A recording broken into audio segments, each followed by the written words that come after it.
السلام عليكم ورحمة الله وبركاته. والنهاردة هنعمل مع بعض وصفة خفيفة ولذيذة إن شاء الله هتعجبكم.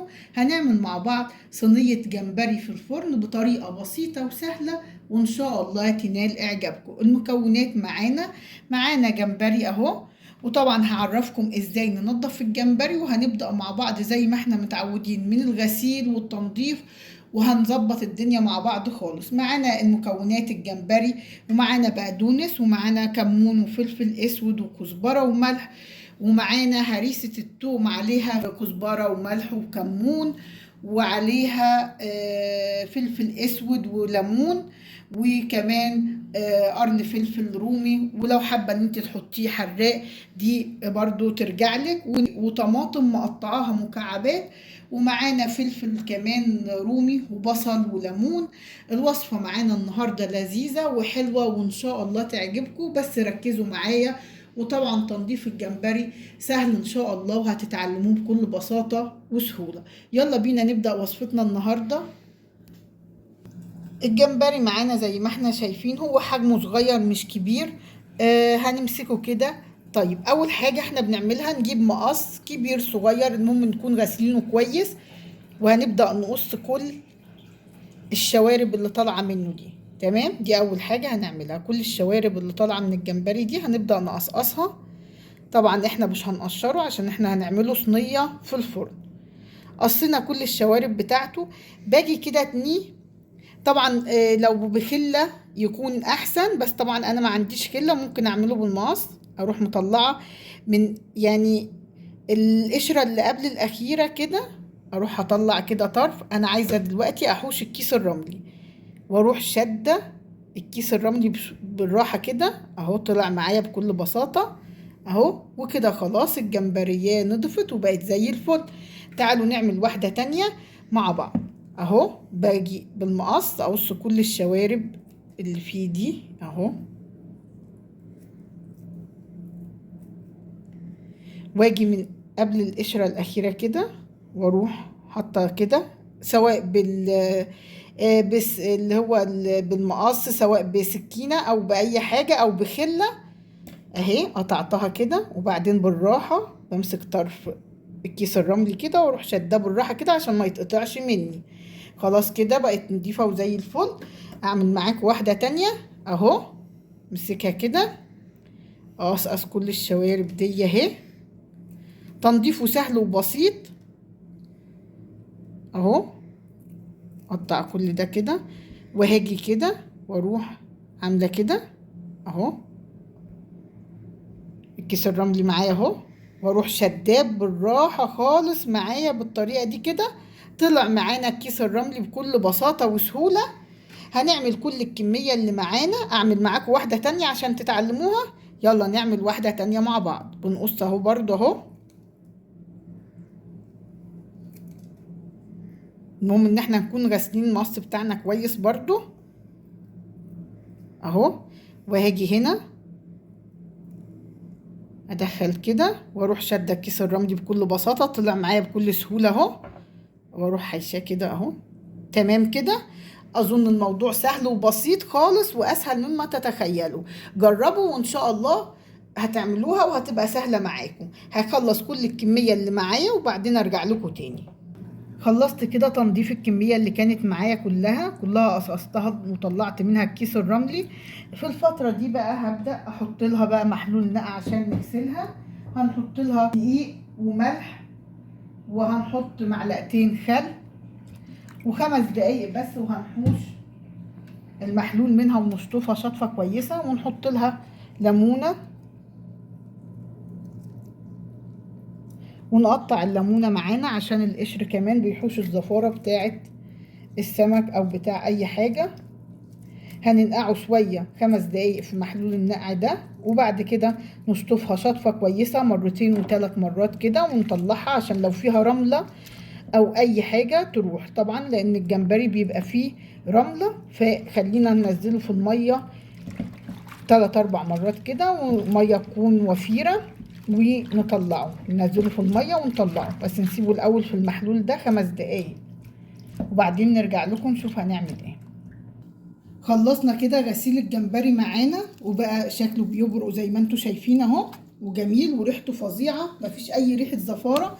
هنبدا بقى نشوف هنعمل ايه الخلطه بتاعتنا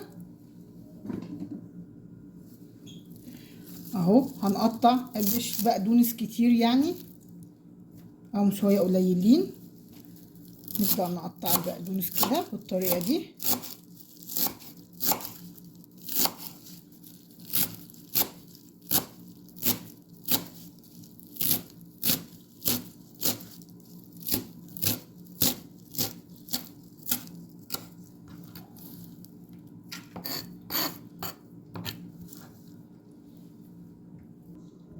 هبدأ برضو اقطع الفلفل معايا كده.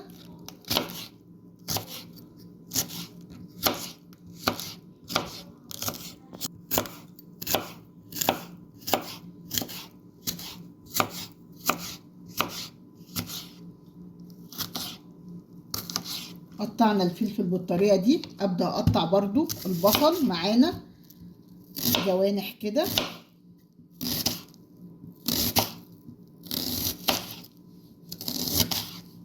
هي بصلة واحدة مش هكتر، على قد الكمية اللي عندي اهو. قطعتها معايا كده جوانح، هقطع التانية. وطبعا مقطعة الطماطم معايا مكعبات. خلاص كده قطعت. هبدأ بقى اشتغل على البوتاجاز كده.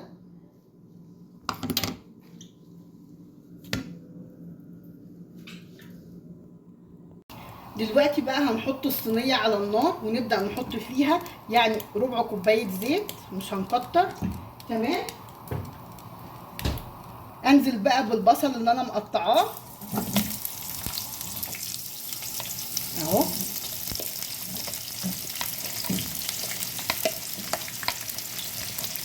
وانزل بالفلفل واشوحهم واديهم تشويحه كده على النار. تشويحه مش اكتر يعني، مش هخليهم يحمروا، بس هيتبلوا معايا اهو.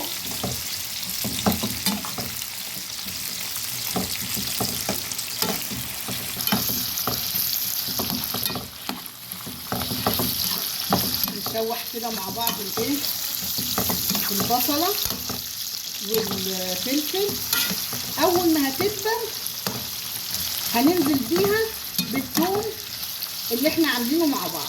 بس ايه يعني، يا دوبك الثوم اما هنزل بيها يشم النار. بس دلوقتي بس ايه، اشوح البصله والفلفل. دلوقتي خلاص شوحنا البصله وشوحنا الفلفل. هجيب معلقه ثوم حلوه محترمه كده اللي احنا عاملينها، وانزل بيها يا دوبك بس تشم ريحه النار، مش هتحمر ولا اي حاجه. تمام. اكون مجهزه مكعبات الطماطم اللي انا عاملاها، وانزل بيها على الخليط الجميل بتاعي ده. انزل بمكعبات الطماطم زي ما احنا شايفين كده. هسيب بقى مكعبات الطماطم دي مع الفلفل مع البصل والثوم تتشوح كده وتتسبك معايا شويه، وبعدين نرجع نشوف هنعمل فيها ايه. في الوقت ده ابدا انزل بقى بالتوابل بتاعتي. ربع معلقه فلفل اسود، ربع معلقه كمون، وطبعا معايا الملح حسب ما اظبطه، ويعني رشه بقدونس كده. تمام، مش هكتر. واقلب كده يعني البقدونس بس هتشم النار معايا اهو. واظبط الملح بتاعي. هي شكلها قبل ما احط فيها حتى الجمبري يفتح النفس.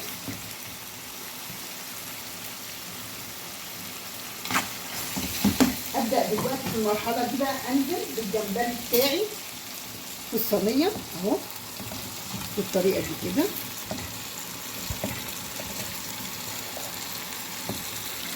واقلب واجيبه من تحت لفوق كده ومن فوق لتحت، وادخله مع ايه الخلطه بتاعتي، اخليها تمتزج كلها مع الجمبري اهو. بس احاول ما اقلبش كتير عشان ما اهريش الجمبري بتاعي، اقلب بشويش اهو كده. وهديها غلوه بس على النار، وابدا افتح بقى الفرن على درجه حراره 200، واحطها على الشبكه لحد ما تستوي معايا. شايفين اول ما الجمبري شم ريحه النار بقى لونه برتقاني وجميل ازاي؟ شايفين اللون الجميل ده؟ هنقلب كله لحد ما ياخد كله معانا اللون ده على النار، وبعدين ندخله ايه الفرن معانا من غير ما نغطيه ولا اي حاجه. تمام. هيستوي معانا الجمبري وينزل الميه بتاعته كده، والجمبري ما بياخدش وقت على النار، يعني مش هيكمل حتى نص ساعه، بس طبعا يبقى عينينا عليه، وبعدين نشوفه بعد ما يستوي. ومعانا صينيه الجمبري طلعت اهي من الفرن، شكلها فظيع تحفه ولونها فظيع ومستويه زي ما احنا شايفين، بس هي سخنه قوي اهو، مستويه من جوه فظيعه وريحتها تجنن. يعني انصحكم ان انتوا تجربوها، خفيفه وحلوه وجميله، ان شاء الله هتعجبكم. اتمنى ان وصفتي النهارده تكون خفيفه عليكم وتكون عجبتكم، وما تنسونيش بقى باللايك والشير والاشتراك في القناه وتفعيل زر الجرس عشان يوصلكم كل جديد. وشكرا بحسن استماعكم، والسلام عليكم ورحمه الله وبركاته.